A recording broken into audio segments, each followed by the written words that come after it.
ವಿಚಾರಣೆಗೆ ಹಾಜರಾಗುವಂತೆ ಆರೋಪಿ ಐಶ್ವರ್ಯ ಗೌಡಗೆ ಖಾಕಿ ಸೂಚನೆ ಕೊಟ್ಟಿದೆ. ಇವತ್ತು ಆರ್ಆರ್ ನಗರ ಠಾಣೆಗೆ ವಿಚಾರಣೆಗೆ ಬರಬೇಕು ಅಂತ ಸೂಚನೆ ಕೊಟ್ಟಿದ್ದಾರೆ. ಐಶ್ವರ್ಯ ಮನೆಯಲ್ಲಿ ಇಲ್ಲದಿದ್ದ ಕಾರಣ ಪತಿಗೆ ಪೊಲೀಸರು ಸೂಚನೆ ಕೊಟ್ಟಿರೋದು. ಇವತ್ತು ವಿಚಾರಣೆಗೆ ಹಾಜರಾಗ್ತಾರಾ ಐಶ್ವರ್ಯ ಹಾಗೂ ಪತಿ ಹರೀಶ್ ಅನ್ನೋದನ್ನ ನೋಡ್ಬೇಕಿದೆ. ವರ್ಷಕ್ಕೆ 3-4 ಬಾರಿ ಬಿಸ್ನೆಸ್ ಪಾರ್ಟ್ನರ್ನ ಮೀಟ್ ಮಾಡ್ತಾ ಇದ್ದಂತೆ ಈಕೆ ಐಶ್ವರ್ಯ ಗೌಡ.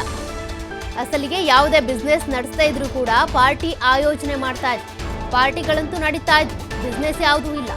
ಬೆಂಗಳೂರಿನ ಹೊರವಲಯದ ರೆಸಾರ್ಟ್ನಲ್ಲಿ 2 ದಿನಗಳ ಕಾಲ ಪಾರ್ಟಿ ಮಾಡ್ತಿದ್ದಂತೆ.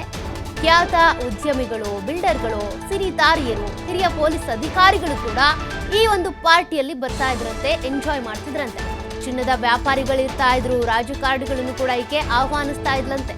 ಆ ಮೂಲಕ ದೊಡ್ಡ ದೊಡ್ಡ ಕುಳಗಳನ್ನ ಕೆಡ್ಡಾಗೆ ಕೆಡುತ್ತಾ ಇದ್ಲು ಐಶ್ವರ್ಯ ಗೌಡ.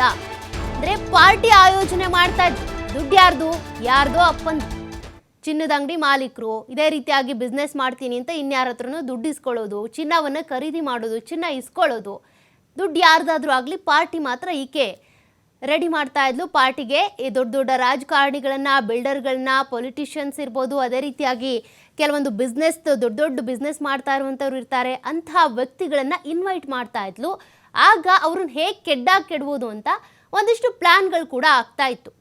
ಯಾರ್ಯಾರು ಯಾವ್ಯಾವ ಚಿನ್ನದ ಅಂಗಡಿಗೆ ಹೋಗ್ತಾರೆ, ಚಿನ್ನವನ್ನು ತೆಗೆದುಕೊಳ್ತಾರೆ, ಅವ್ರನ್ನ ಫ್ರೆಂಡ್ಶಿಪ್ ಮಾಡ್ಕೊಳ್ಳೋದು. ಮತ್ತು ಅವಳು ಚಿನ್ನವನ್ನು ತೆಗೆದುಕೊಳ್ಳೋದಕ್ಕೆ ಹೋದಾಗ ನನಗಿಂಥವ್ರು ಗೊತ್ತು, ಅವ್ರು ಕೊಡ್ತಾರೆ ದುಡ್ಡನ್ನು, ಅಥವಾ ಅವ್ರ ಹೆಸರಲ್ಲಿ ಹೇಳ್ಕೊಂಡು ಈ ಚಿನ್ನವನ್ನು ಖರೀದಿ ಮಾಡೋದು.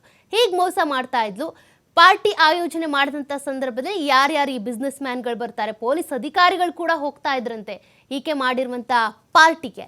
ಹಾಗಾಗಿ ಈಗ ಈಕೆಯ ಜಾಲ ಅಥವಾ ಈಕೆಯ ಹಿನ್ನೆಲೆ, ಇನ್ನು ಯಾರ್ಯಾರು ಈಕೆ ಜೊತೆಗಿದ್ದಾರೆ, ಇನ್ನು ಯಾರ್ಯಾರಿಗೆ ವಂಚನೆ ಮಾಡಿದ್ದಾಳೆ, ಕೆಲವು ರಾಜಕಾರಣಿಗಳು ಹೇಳೋದಕ್ಕೆ ಹೋಗಲ್ಲ, ಓಪನ್ ಆಗಿ ಹೇಳೋದಿಲ್ಲ ನನಗೂ ಕೂಡ ಈಕೆಯಿಂದ ವಂಚನೆ ಆಗಿದೆ ಅಂತ. ಯಾಕೆಂದರೆ ಅವರ ಸ್ಥಾನಕ್ಕೆ ಕುತ್ತು ಬರುತ್ತೆ ಅನ್ನುವಂಥ ಕಾರಣಕ್ಕೆ. ನೋಡೋಣ ಇನ್ನು ಯಾರ್ಯಾರಿಗೆ ವಂಚನೆ ಆಗಿದೆ ಅಂತ.